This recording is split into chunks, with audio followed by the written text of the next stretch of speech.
Hi guys, welcome to my study compass. In this video, I'll be walking you through the past paper Math P2 Variant 2 October-November 2021. Let's get started.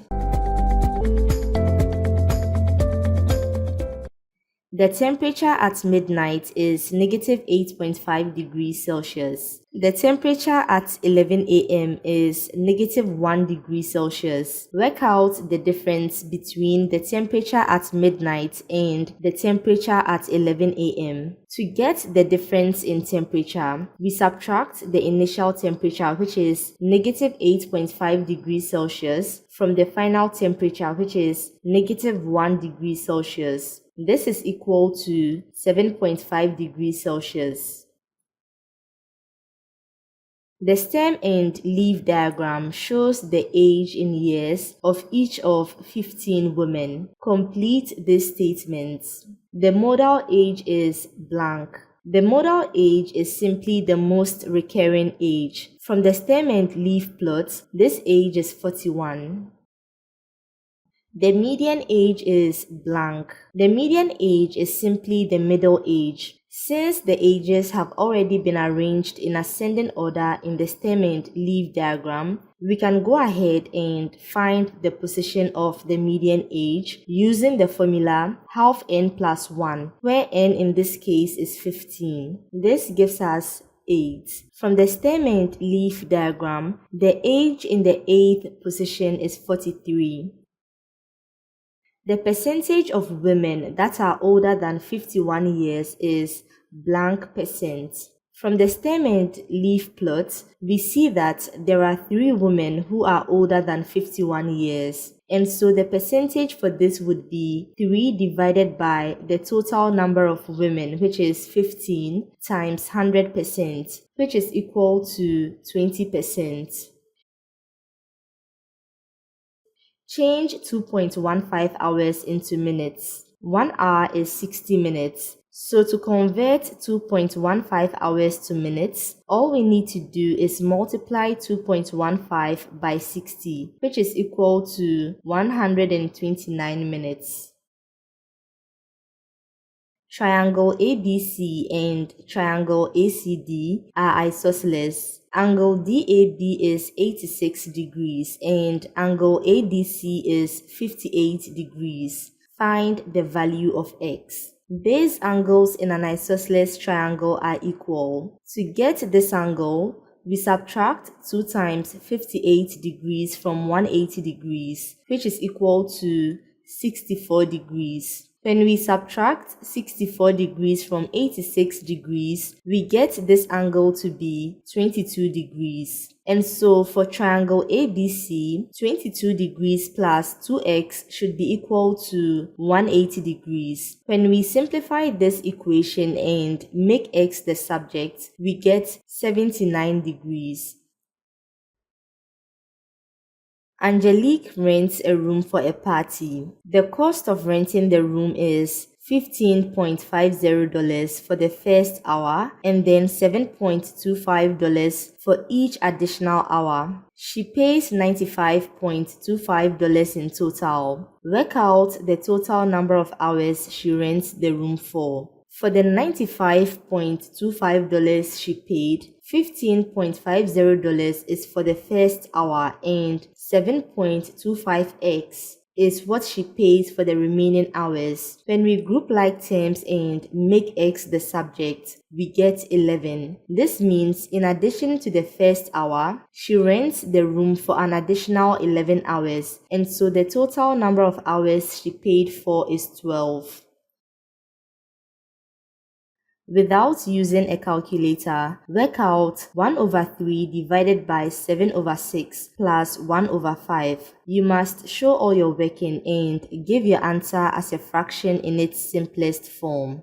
First, we solve 1/3 divided by 7/6. To solve this, we bring 1 over 3, then replace the division with multiplication and bring in the reciprocal of 7 over 6, which is 6 over 7. 3 goes into itself once and goes into 6 2 times. And so for the numerator, 1 times 2 is 2. And for the denominator, 1 times 7 is 7. Now that we have 2 over 7 plus 1 over 5, we need to find the LCM for 7 and 5, which is 35. For 2 over 7, since we multiply 7 by 5 to get 35, we also need to multiply 2 by 5, which is equal to 10. For 1 over 5, since we multiply 5 by 7 to get 35, we also need to multiply 1 by 7, which is equal to 7. 10 plus 7 is 17, and so our final answer is 17 over 35.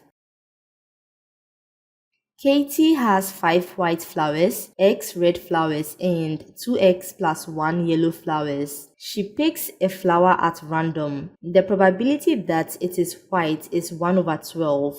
Find the probability that it is yellow. The probability that she picks a yellow flower is equal to the number of yellow flowers, which is 2x plus 1, divided by the total number of flowers, which is 6 plus 3x. Now we need to find the value of x. We've been given the probability that she picks a white flower as 1 over 12, and this is equal to the number of white flowers, which is 5, divided by the total number of flowers, which is 6 plus 3x. When we cross multiply, this is what we have. When we group like terms and make x the subject, we get x equals 18. Now that we have the value for x, the probability that she picks a yellow flower is 2 times 18 plus 1 divided by 6 plus 3 times 18, which is equal to 37 over 60.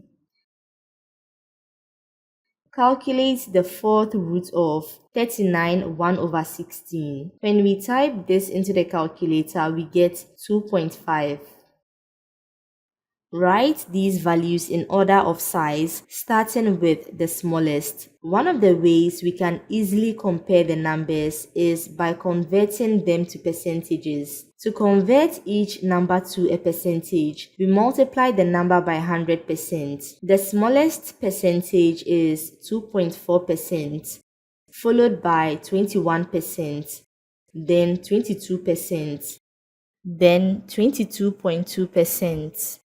Then 44.7%. The interior angle of a regular polygon is 156 degrees. Work out the number of sides of this polygon. Here is the formula for the size of an interior angle of a regular polygon. We've been given the interior angle to be 156 degrees, and we want to find n, which is the number of sides of the polygon. When we multiply both sides by n, this is what we have. When we group like terms, we get 24n equals 360. When we divide both sides by 24, we have n equals 15.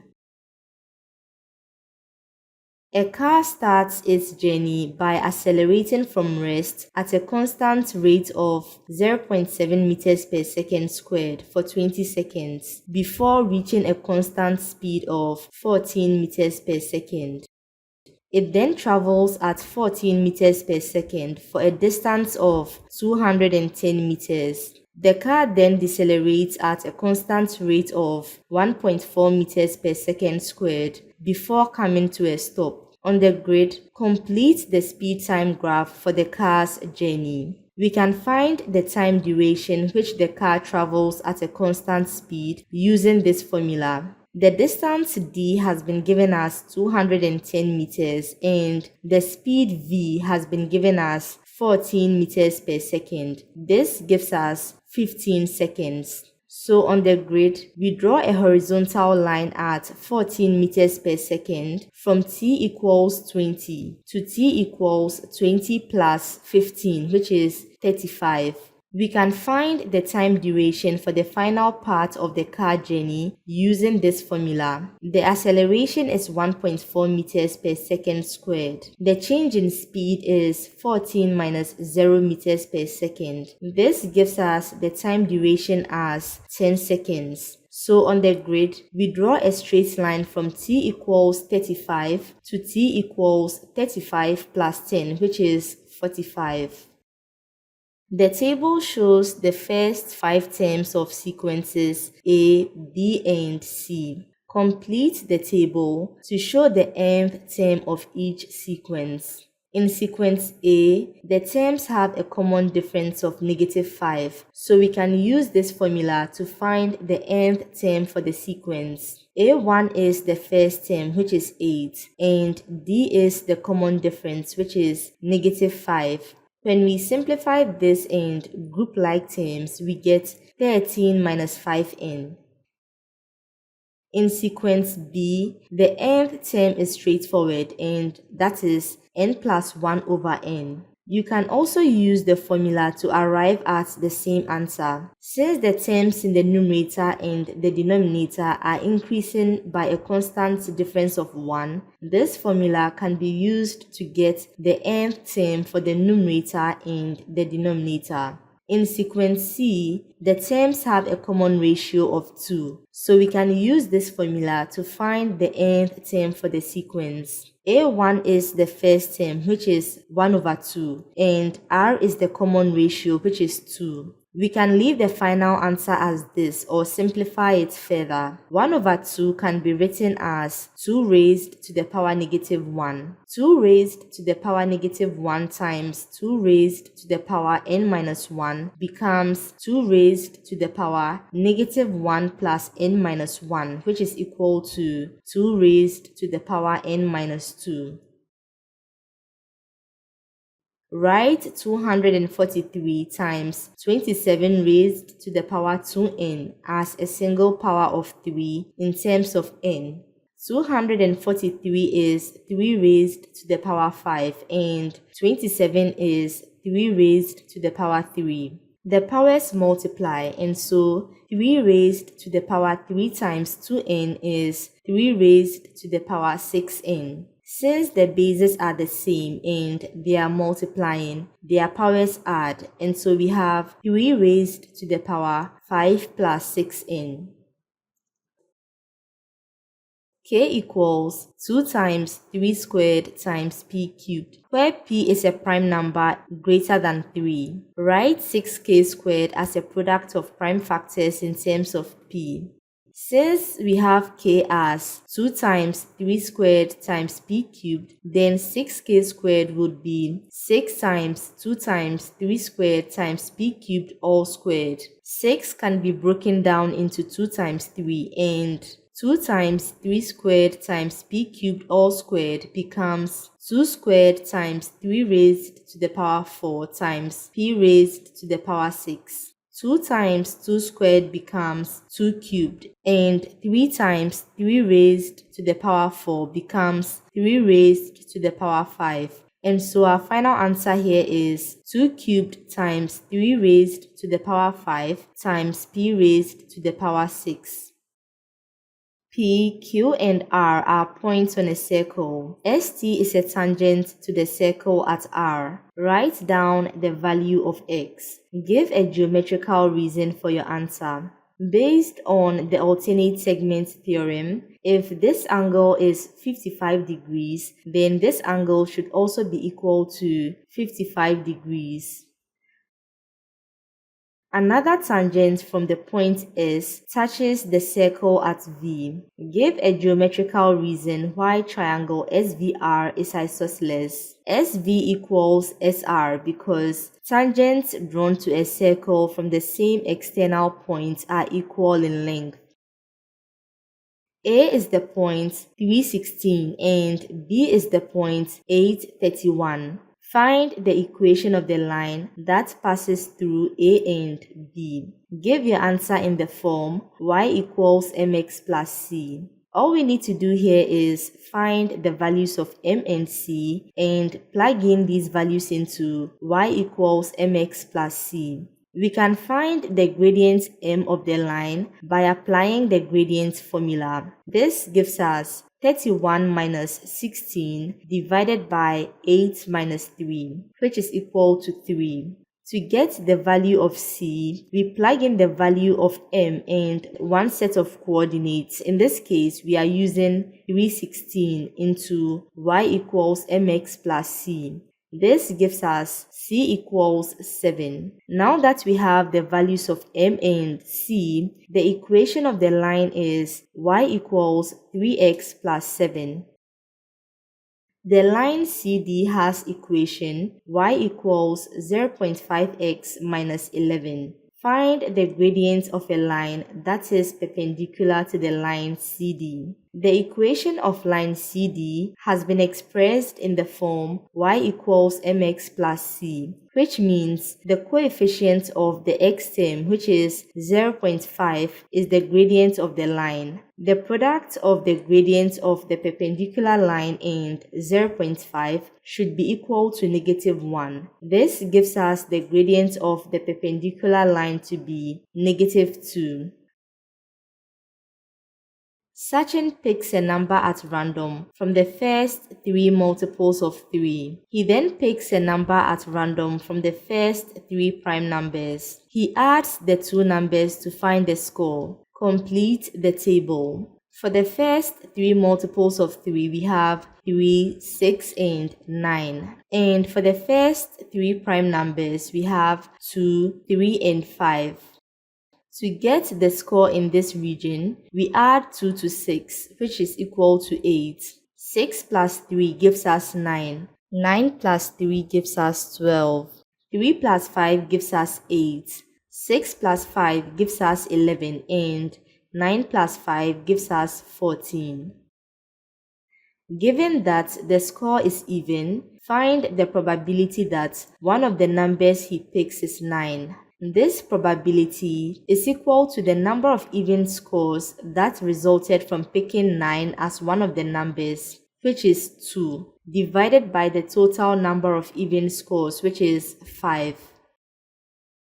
Solve 5x minus 3 times 2x plus 7 equals 0. We know that when the product of two numbers equals 0, then either or both of the numbers is 0. So in this case, either 5x minus 3 equals 0 or 2x plus 7 equals 0. When we equate 5x minus 3 to 0, we have x equals 0.6. And when we equate 2x plus 7 to 0, we have x equals negative 3.5.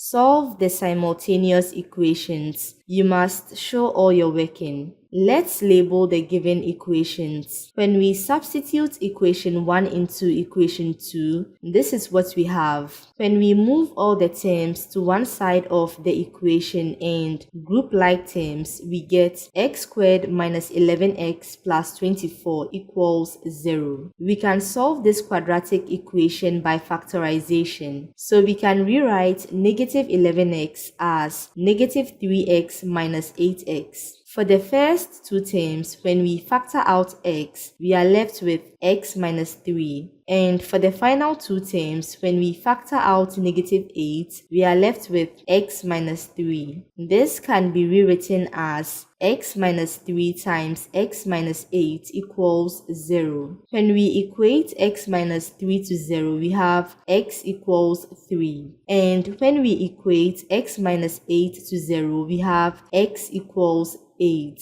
To get the corresponding y values, we plug in the x values into any of the equations. Let's pick equation 1. When x is 3, y equals 3, and when x is 8, y equals 13.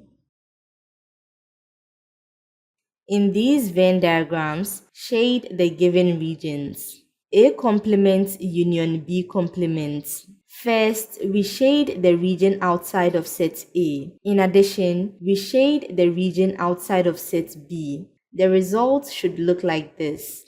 C union D intersection E complement. First, we shade the region outside of set E. Then we shade the region in C union D. The overlap region would be the final answer. The result should look like this. Find f of 6. First, we need to find f of 6. To get this, we replace x in f of x with 6. 2 raised to the power 6 minus 3 is equal to 8. So now we need to replace x in f of x with f of 6, which is 8. 2 raised to the power 8 minus 3 is 32. Find g inverse of g of x plus 21. When we apply the inverse of a function to the original function, the result would always be the input value, which is the value in the brackets. In this case, we have x plus 21. Find x when f of x equals h of 84. We know f of x is 2 raised to the power x minus 3. And to get h of 84, we replace x in h of x with 84. 5 over 84 minus 4 is 1 over 16. 16 can be written to a base of 2, which is 2 raised to the power 4. 1 over 2 raised to the power 4 is 2 raised to the power negative 4. Now that the bases are equal on both sides of the equation, their powers should also be equal. This means x minus 3 should be equal to negative 4. When we add 3 to both sides, we get x equals negative 1. Expand and simplify. X minus 3 squared times 2x plus 5. When we expand x minus 3 squared, we get x squared minus 6x plus 9. When we expand these two brackets, this is what we have. And when we group like terms, negative 12x squared plus 5x squared is negative 7x squared. 18x minus 30x is negative 12x. And so our final answer is 2x cubed minus 7x squared minus 12x plus 45. Solve the equation 7 sine x plus 2 equals 0. For x is greater than and equal to 0 degrees and less than and equal to 360 degrees. First, we need to make sine x the subject of the given equation. This gives us sine x equals negative 2 over 7. Now we need to find the reference angle alpha, which would allow us to find all the possible values of x in the given range. To get the value of alpha, we take sine inverse of the positive value of negative 2 over 7, which is 2 over 7. When we type this into the calculator, we have 16.6 degrees rounded to 1 decimal place. Now we need to draw the quadrants. Since the value of sine x is negative, we only measure alpha from the horizontal axis in the regions where sine is negative. When we go round the quadrants the first time, we get the first possible value of x to be 180 degrees plus 16.6 degrees, which is equal to 196.6 degrees. When we go round the quadrants the second time, we get the second possible value of x to be 360 degrees minus 16.6 degrees, which is equal to 343.4 degrees. Simplify. 3xy plus 36y minus 5x minus 60 divided by 2x squared minus 288. In the numerator, the first two terms have a common factor of 3y. When we factor that out, we are left with x plus 12. And for the final two terms, when we factor out negative 5, we are left with x plus 12. In the denominator, the terms have a common factor of 2. When we factor that out, we are left with x squared minus 144. We can rewrite the expression in the numerator as 3y minus 5 times x plus 12. And for the denominator, x squared minus 144 can be written as a difference of two squares, which is x squared minus 12 squared. When we apply the factorization for the difference of two squares, we can rewrite x squared minus 12 squared as x plus 12 times x minus 12. X plus 12 cancels out, and so our final answer becomes 3y minus 5 over 2 times x minus 12. Thank you for watching. I hope you found this video useful. See you in the next video. Bye guys.